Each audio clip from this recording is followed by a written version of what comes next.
أعوذ بالله من الشيطان الرجيم. بسم الله الرحمن الرحيم.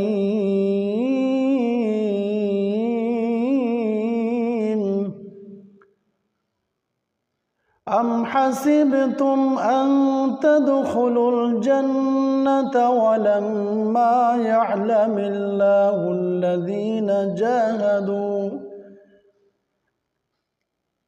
أم حسبتم أن تدخلوا الجنة ولما يعلم الله الذين جاهدوا منكم ويعلم الصابرين.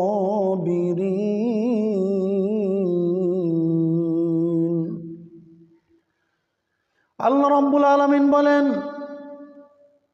তোমরা কি ধারণা করেছো, তোমরা কি মনে করেছো নাকি এমনি এমনি জান্নাতে চলে যাবা? অথচ আল্লাহ পাক এখনো তোমাদেরকে পরীক্ষা করে নেন নাই। কে তোমরা আল্লাহর রাস্তায় জিহাদের জন্য প্রস্তুত রয়েছো এবং তোমাদের মধ্যে কে সর্বাধিক ধৈর্যশীল? আল্লাহ এতক্ষণ পর্যন্ত এই দুইটা জিনিস পরীক্ষা করে নেন নাই। সুতরাং তোমাদের ধারণামূলক যতক্ষণ পর্যন্ত আল্লাহ এই দুইটা জিনিস পরীক্ষা করে না নেবেন, ততক্ষণ পর্যন্ত আল্লাহ পাক তোমাদের জন্য জান্নাতের পথটা সুগম করে দিবেন না।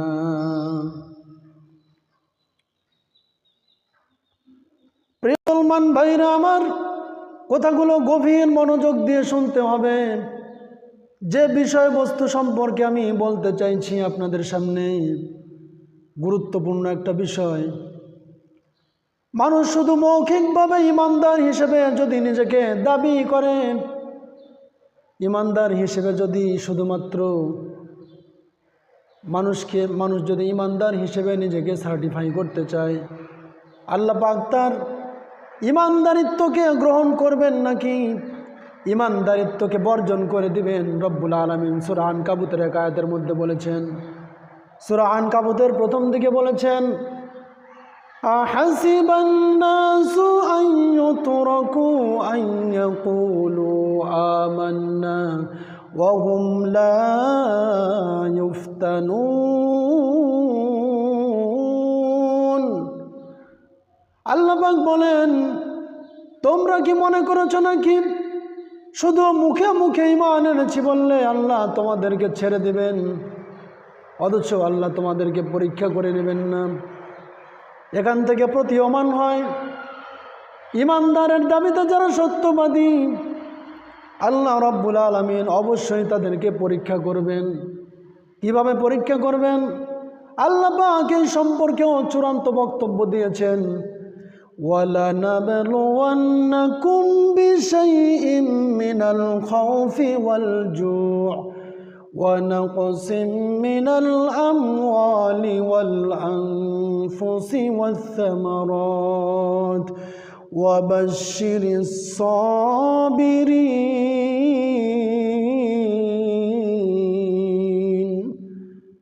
আমার ভাইরা, আল্লাহ পাক বলেন, রব্বুল আলামিন সূরাতুল বাকারার মধ্যে আয়াতে কারিমা আলোচনা করেছেন, আমি তোমাদেরকে অবশ্যই পরীক্ষা করব কিছু জিনিস দ্বারা, কিছু বিষয়ের দ্বারা। সেই কিছু বিষয়ের মধ্যে আল্লাহ রব্বুল আলামিন বয়ান করেছেন, মিনাল খাউফি ওয়াল জুই ওয়া নাকসিম মিনাল আমওয়ালি ওয়াল আনফুসি ওয়াস সামারাত। এর মধ্যে আল্লাহ পাক প্রথম নাম্বার যে জিনিসটা দ্বারা পরীক্ষা করবেন সেটা হলো মিনাল খাউফি, ভয় দ্বারা, ওয়া জুই, ক্ষুধা দ্বারা, ওয়া নাকসিম মিনাল আমওয়ালি ওয়াল আনফুসি ওয়াস সামারাত, এবং আল্লাহ তাআলা ফল ফসলের ক্ষয়ক্ষতি দ্বারা এবং নিজেদের জানমালের ক্ষয়ক্ষতি দ্বারা ঈমানদারদেরকে বিভিন্ন সময়ে পরীক্ষার সম্মুখীন করে দিবেন। এই পরীক্ষাতে যেই সমস্ত ঈমানদারেরা উত্তীর্ণ হতে পারবে, আল্লাহ রব্বুল আলামিন সেই সমস্ত ঈমানদারদের জন্য জান্নাতে যাওয়ার সোজা ব্যবস্থা করে দিবেন। এই জন্য যুগে যুগে যারা ইমানের দাবিতে যারা সত্যবাদী, এই সমস্ত ইমানদারদেরকে আল্লাহ পাক বিভিন্ন সময়ে বিভিন্ন বিষয় দ্বারা পরীক্ষা করেছেন। সুতরাং মৌখিকভাবে ইমানের দাবি করলে, মৌখিকভাবে শুধুমাত্র হরতাল স্লোগান দিয়ে, হরতাল করে, মিছিল করে, সিটিং করে, শুধুমাত্র গায়ের জোর খাটে একজন মানুষ ইমানদারের কাতারে দাঁড় হতে পারে না।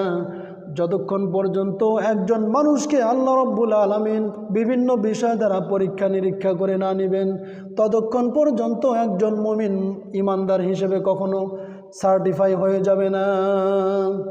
বক্তব্য দেওয়া হলো, সেই বক্তব্যের সার বক্তব্য হলো শুধুমাত্র ইমানদার হিসেবে মৌখিকভাবে দাবি করলেই আল্লাহর কাছে ইমানদার হিসেবে শনাক্ত হওয়া যায় না, বরং ইমানদারের যে কার্যকলাপ, ইমানদারের যে অ্যাক্টিভিটিস, এই সমস্ত কার্যকলাপ অ্যাক্টিভিটিস দিয়ে আল্লাহর জমিনে, আল্লাহর রাহে, আল্লাহর কালেমার আওয়াজকে যারা উঁচা করে দেখতে চায়, এই সমস্ত মানুষরাই আল্লাহর কাছে সবচাইতে বেশি দামি। তদানীন্তনকাল সময়ে যেই সমস্ত মানুষরা ঈমান এনেছিলেন, তাদের মধ্যে হযরতে সুমাইয়া মেয়ে মানুষ হলেও তার দাম আল্লাহর কাছে অনেক বেশি। পৃথিবীর ইতিহাসে ইসলামের প্রথম শহীদ মহিলা হলো হযরতে সুমাইয়া রাদিয়াল্লাহু তাআলা আনহা। ঈমান এনেছেন খাত্তাব, ঈমান এনেছেন খুবাইব, ঈমান এনেছিলেন আম্মার ইবনে ইয়াসার, ঈমান এনেছিলেন হযরতে বেলাল হাবশি। ওই সমস্ত মানুষরা যে ঈমান এনেছে, ঈমানের পরম পরাকাষ্ঠায় জ্বলেছে, আজকের মানুষরা এরকম ঈমানের দাবিতে সত্যবাদী কখনো হতে পারে না। সাহাবায়ে কেরামের ঈমান যেমন ছিল তেজদীপ্ত ঈমান, তারা জিহাদের ময়দানে যে ঈমানি ভূমিকা রেখেছে, আল্লাহর জমিনে যে ঈমানে ভূমিকা রেখেছে, সর্বস্তরে তারা যে ঈমানের ভূমিকা রেখেছে, তাদের পদাঙ্ক অনুসরণ করলেও একজন মানুষ হাকিকতান একজন মানুষ জান্নাতের উত্তরসূরি হয়ে যাবে।